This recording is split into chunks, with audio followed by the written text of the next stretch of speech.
नमस्कार, वंदे मातरम। मैं हूं श्याम गिरी। आप देख रहे हैं हमारा चैनल मुद्दा भारत का यानी मुद्दा महाराष्ट्र चुनाव का। जहाँ चुनाव का माहौल हो और पैसे न पकड़े जाएं, ऐसा हो ही नहीं सकता, क्योंकि पैसे के ऊपर ही जो है चुनाव के समय पैसे की बारिश होती है। ऐसा लोग कहते हैं, लेकिन हकीकत भी है कि बारिश होती है, क्योंकि जितने कैश है वो चुनाव के समय ही बाहर निकलते हैं और कुछ पकड़े जाते हैं या कुछ अलग अलग तरीके से उसको फिर हजम भी किया जाता है। तो अभी पहली जो टारगेट हुई है, पहला कोई टारगेट अगर हुआ है तो शाहजी बापू जो सिंधे गुट के जो नेता हैं और विधायक हैं, और उनके गाड़ी से पकड़ी गई है 5 करोड़ रुपए। और ये खबर के बाद जो है यहाँ पर राजनीतिक हड़कंप मची हुई है कि आखिर में पैसे को कैसे निपटाया जाए। तो सर, शाहजी बापू के बारे में आप बताएंगे कि किस तरह का नोट भेजा जा रहा था और कैसे पकड़ा गया? क्या लगता है कि जबकि शिंदे और फडणवीस जी की सत्ता में है और होम मिनिस्टर भी उनकी है, और ऐसे में इनकी गाड़ी पकड़ा जाना कहाँ तक सही है, कितना गलत? क्या इसके अंदर हकीकत क्या है? सर, मैं ऐसे एक एक मुद्दा आपके सामने रखता हूँ, क्योंकि मेरे पास ऑथेंटिक माहिती है। मैंने किसी से बात की है और बड़े आदमी से बात की है कि एग्जैक्टली क्या हुआ होगा, क्योंकि संजय तो बोल रहा है कि 5 नहीं 15 करोड़ थे, 2 गाड़ियाँ थी, एक गाड़ी को पैसे के साथ जाना दिया, और ये 4 लोग जो ये गाड़ी में पकड़े उनको भी उनकी जबानी लेके छोड़ दिया, और वो जमा कर दिए इनकम टैक्स और चुनाव आयोग और पुलिस ने 5 करोड़ रुपए। तो सर, इसमें पहला तथ्य ये है कि शाहजी बापू पाटिल जो काय झाड़ी, काय डोंगर, काय होटल, एकदम ओके वगैरह के लिए फेमस है, तो सर कैसे है ना, ये गाड़ी उनकी नहीं है, ना उन्होंने ये बेची है, ना खरीदी है, ना उनका कोई संबंध है। उनका एक कार्यकर्ता है अमोल करके, उसकी वो गाड़ी थी। जून में उसने एक कॉन्ट्रैक्टर कम एक व्यापारी को बेच दी थी। सर, हमारे यहाँ भी, हमारे इसमें भी होता है, हम गाड़ी बेचते हैं अभी या बाइक बेचते हैं। मेरी बाइक मैंने भी जून में बेची थी। अभी कल ही मुझे ड्राइवर बोल रहा था कि उसका ट्रांसफ़र उसके नाम से ही हुआ नहीं है, कल एक्सीडेंट करेगा तो आपको पकड़ेंगे। तो ऐसा होता है सर, 4 महीने 8 महीने लोग बोलते हैं हाँ चलो पैसे का व्यवहार हो गया, गाड़ी गई, अभी करेंगे आराम से। तो उसका ट्रांसफ़र नहीं हुआ था, क्योंकि उसने भी, उनका जो कार्यकर्ता था उसने भी, वो एक व्यापारी कम कॉन्ट्रैक्टर है, बड़ा नाम है उसका, तो उसको बेची थी। तो अभी शाहजी बापू पाटिल का कोई संबंध नहीं है, ये बात है। दूसरी बात ये है कि उनका जो कार्यकर्ता है उसका भी संबंध नहीं है, क्योंकि उसने बेच दी थी। अभी मैंने बेची गाड़ी और उसने कुछ किया और उसके नाम पे है तो वो जिम्मेदार है, मैं नहीं जिम्मेदार हूँ। तो शाहजी बापू पाटिल यहाँ से अलग होते हैं। दूसरी बात ये है कि सर, आप सोचो कि मैं ये नहीं बोलूँगा, आप जिस तरह से बोलते हैं कि भाई होम मिनिस्टर और चीफ मिनिस्टर है, उनके राज में पुलिस है, तो वो पुलिस उनकी ही आदमी की गाड़ी कैसे पकड़ेगी? सर, गलती से पकड़ी जाती है कभी कभी, उनको मालूम नहीं रहता है कि एग्जैक्टली गाड़ी किसकी है, और जब पता चलता है कि ये गाड़ी इसकी है तो छोड़ देते हैं, 99.99 में छोड़ देते हैं। अपोजिशन के तो पूछते हैं ऊपर क्या करना है, बोले पकड़ो, नहीं तो कभी क्या है ना, अभी सबका ये है तू पण खा मी पण खातो, मी पण करतो तू पण कर। अभी पहले जैसा नहीं करते सभी, इसीलिए वो अभी महाराष्ट्र में थोड़ा कटुता है, झगड़ा कर रहे हैं। मगर जैसे मोदी शाह ने नोटबंदी की 2016 में, कहता कि ये तुम्हारी ममता, मायावती, अखिलेश, बाकी भी लोगों के पैसे खत्म हो जाए, उसके लिए की थी वो, उसका दहशतवाद का कोई संबंध नहीं था। तो ऐसा यहाँ पे अपोजिशन के पकड़ो, क्योंकि संजय को डाउट था, वो बोला कल हमारे भी कुछ 1000 रुपये पकड़े जाएंगे और हमारे ऊपर भी आरोप किया जाएगा कि देखो आपका भी पकड़ा गया। तो मगर ये नहीं होगा, क्योंकि सर ये ना मिलीजुली भगत रहती है सबकी, तुम जो करना है करो। आचार संहिता का जो कंप्लेंट आता है सर, पार्टी की ओर से एक दूसरे के खिलाफ कम आता है। आम आदमी जो रहता है उसके पेट में दुखता है, इतना पैसा चल रहा है, इधर हो रहा है, वो शिकायतें करता है, या आरटीआई एक्टिविस्ट या ब्लैकमेलर ज़्यादा करके वो शिकायत करते हैं। पार्टियाँ एक दूसरे को संभाल लेती है, भाई इसने इतना बांटा है, मैंने इतना बांटा है, सब जो ये करते हैं वो करते ही है दूसरे। तो अभी इसमें ये देखो कि शाहजी पाटिल की गाड़ी नहीं है, पहली बात।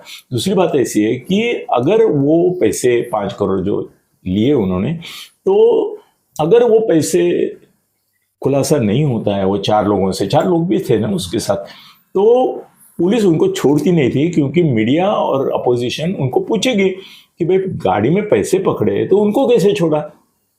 ऐसा कोई समाधानकारक खुलासा उन्होंने किया क्या कि जिसकी वजह से उनको निर्दोष करके तुमने उनके ऊपर एफआईआर भी दाखिल नहीं है? एफआईआर कहाँ दाखिल? पकड़ा छोड़ दिया? नहीं, लोगों को छोड़ दिया, मगर उनका ये ले लिया, स्टेटमेंट ले लिया। स्टेटमेंट लिया है, खेड़ शिवापुर नाके पे हुआ है ये, तो स्टेटमेंट लिया है उन्होंने। उसमें 2 बातें बताई है कि ये पैसा बाकायदा पतपेढ़ी से लिया गया है। सर, पतपेढ़ी यहाँ इसके लिए होती है, कैश ट्रांजेक्शन के लिए। मैं भी वो किसी एक नेता का काम करता था सर, एम्बुलेंस भर के या ये कचरे की गाड़ी में भी लाते थे भर के पैसे और करोड़ों में लाते थे और बांटते थे। तो पहली बात तो यह है कि उनका जबानी लेने के बाद उन्होंने ये बोला है, जो मीडिया छुपा रहा है अभी तक, शायद आ जाएगा शाम तक, कि ये बाकायदा नोंद करके 5 करोड़ रुपए पतपेढ़ी से निकाले हैं। दूसरी बात यह है कि ये कॉन्ट्रैक्टर है, व्यापारी है, उसको कैश पेमेंट देना पड़ता है। सर, अभी समृद्धि महामार्ग बना तो सर रोज 15-20 करोड़ उसका पगार था रोज का, और वो कैश में देना पड़ता है ना। तो रोज 15-20 करोड़ समृद्धि में आते थे। हमारे टोल नाका है सर, वहां पे दिन का 50 करोड़ जमा होता है, कैश में जमा होता है, वो भी कैश की गाड़ियां जाते हैं। कैश अभी कम हो गया था, ज्यादा करके फास्टैग से हो जाता था। वट एवर इट इज, मगर था ना पहले तो 50-50 करोड़ रोज का उनका कलेक्शन था, तो कैश में जाता था। अभी बैंक की गाड़ियां भी, अभी बीच में सरकार ने उनको बोला है कि वो जालीवाल की गाड़ी जो रहती है वही यूज करो। अब प्राइवेट किसी के इसमें, एक दिन मेरी गाड़ी नीचे से गायब होगी, मतलब मैं बोला अरे मेरी गाड़ी, आया मैं नीचे, गाड़ी नहीं थी, तो बोले बैंक वाला लेके गया। मतलब मैं तो लोन लिया नहीं है, बैंक वाला कैसा लेके जाए? नहीं, मैंने अपने दोस्त जो बैंक में आप बैठते हैं वो बोले सत्य साहब के गाड़ी से जाता हूँ मैं, जरा जाके आना है। तो थोड़ी देर में आ गए। मैं बोला यार मेरी गाड़ी क्यों लेके गए? बोले सर आज वो जो गाड़ी आती है टपरी वाली, जाली वाली, वो आई नहीं और मेरे को 2 करोड़ रुपया दूसरे हमारे मेन ऑफिस में पहुंचाना था, तो इतना पैसा मैं दूसरी गाड़ी से लेके जाने को मेरे रिस्क लगता था। आपकी गाड़ी को कोई ये करेगा नहीं, कोई हाथ नहीं लगाएगा, चोरी नहीं करेगा, डाका नहीं डालेगा, तो मैंने आपकी गाड़ी में डिक्की में रख दिया और लेके गया। मैं बोला यार मेरे को मरवाओगे एक दिन, 2 करोड़ अनिल की गाड़ी में मैं बात बड़ी होगी, बोलेंगे अनिल दत्ती के पास इतना पैसा है क्या? वो छोड़ो। मगर सर कैसे नहीं, इधर कैसा हुआ कि वो बाकायदा उन्होंने पैसा लिया था और उसका जबानी दे दिया उन लोगों ने। और सर मुझे ये बताओ, संजय भी कभी कभी ओवर स्मार्ट बनता है। भाई एक गाड़ी पकड़ी और वो बोलता है 10 करोड़ वाली दूसरी गाड़ी छोड़ दी। सर 5 करोड़ पकड़े या 15 करोड़ पकड़े, गुना वो गुना ही है। गुना होगा नहीं क्या? 5 और 15 से फर्क नहीं पड़ता है, तो दूसरी गाड़ी कैसे छोड़ेंगे? अगर 5 की एक गाड़ी पकड़ी है, अगर दूसरी होती जो नहीं थी तो वो नहीं छोड़ते थे ना। उनको क्या फर्क पड़ता है? 5 करोड़ के बदले 15 करोड़, भाई 15 करोड़ का एक्सप्लेनेशन देना है उनको, वो दे देंगे। आज या कल ही वो नोट है ना, उसका प्रोसीजर रहता है वापस लेने का, वो हो जाएगा। शायद उसको टाइम लगेगा, सब वेरिफिकेशन हो जाएंगे, ये हो जाएंगे, नोटें गिनी जाएगी। मगर इसको जिसने ये पैसा भेजा है ना कैश, उसने रिस्क नहीं लिया है, उसने बाकायदा उसका। तो शाहजी बापू का नाम क्यों है? वो गाड़ी उनके नाम से था इसके लिए? नहीं ना, का नाम से उनके, शाहजी बापू के नाम से नहीं, वो उनका कार्यकर्ता था पहले, जिसके नाम से गाड़ी अभी भी है, अभी भी उसके नाम से ट्रांसफर नहीं हुआ है, मगर उसके पास पेमेंट रिसीट है कि इन्होंने खरीदा है करके। जैसे अपने पास भी होती है 6 महीने, मेरा भी गाड़ी का होता है 6 महीने रिसीट रहती है। तो इसका है ना, संजय को तो किसी को बदनाम करना ही है। 5 करोड़ का अमाउंट मोर बड़ा है का अमाउंट ऐसा तुलना में, तो वो बदनामी करने के लिए शाहजी बापू को ये करा है। देखो, और इसमें एक है कि मेरे को नहीं लगता है कि पुलिस को ऐसी इंस्ट्रक्शन फडणवीस से दी गई होगी कि भाई अपोजिशन और शिंदे पर और अजीत दादा, इनकी गाड़ियां अगर पकड़ी गई तो पकड़ो, क्योंकि फडणवीस के ऊपर आरोप हो रहा है सुबह से कि उनके पुलिस कैसे ऐसा कर रहे हैं, शिंदे गुट की गाड़ी कैसी पकड़ी, मगर शिंदे गुट की है ही नहीं, वो संभाजी अपने शाहजी बापू की गाड़ी ही नहीं है, तो उसमें कोई ये नहीं है। मगर फडणवीस के ऊपर डाउट हो रहा है कि वो भी पुलिस को इंस्ट्रक्शन दिए हुए कि गाड़ियां पकड़ो, मगर वो अपनी ही महायुति की गाड़ियां पकड़ने का आदेश कैसा देंगे मेरे समझ में नहीं आता है। एनीवे सर, शाहजी बापू निर्दोष है और संजय झूठ बोल रहा है। धन्यवाद। तो ये तो और भी बहुत से चीज़ें आएंगी और बहुत सारे नोट पकड़े भी जाएंगे, तो एक दूसरे को लोग पकड़वाएंगे, पकड़ने ज़्यादा पकड़वाने का काम करते हैं। पक्ष और विपक्ष दोनों जो है इसमें शामिल रहता है। तो खैर जो भी है, पैसे की बारिश तो होगी। मेरा कहना ऐसा है कि करोड़ों रुपए सब बांटते हैं, बारिश तो ना, वहाँ पैसा कहाँ जाता है सर? ये आम आदमी के पास जाने की एक ही मौका है। उसको 5,000 कार्यकर्ता, रुपए पर वोट आम मिल रहा है, आदमी। कार्यकर्ता को 25-25 हजार मिल रहा है। सर ये भूखे नंगे घूमते रहते हैं 5 साल, इनको कोई पूछता नहीं कुत्ता।